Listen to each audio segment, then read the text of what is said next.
Nagrereklamo ang asawa ng isa sa umunoy kidnapper na napatay ng pulisya sa hangganan ng Batangas at Quezon noong Miyerkules.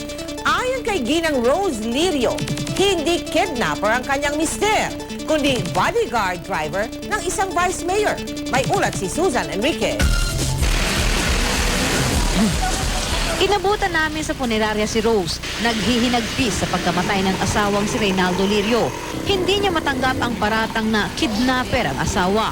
Si Reynaldo Lirio ay isa sa 8 pinaghihinalaang kidnapper na nakaengkwentro ng pulisya sa boundary ng Batangas at Quezon noong Miyerkules.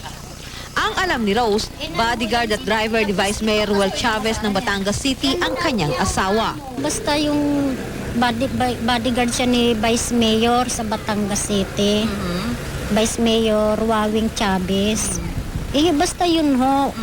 Sa katunayan, ipinakita ni Rose ang ID ng asawa. May telephone number sa tanggapan ng Vice Mayor. Dito niya tinatawagan ng asawa pag gustong makausap. Itinanggi naman ni Vice Mayor Chavez na tauhan pa rin niya si Reynaldo Lirio. Pagkatapos daw ng eleksyon noong isang taon, ay tinanggal niya ito matapos malamang may police record ito.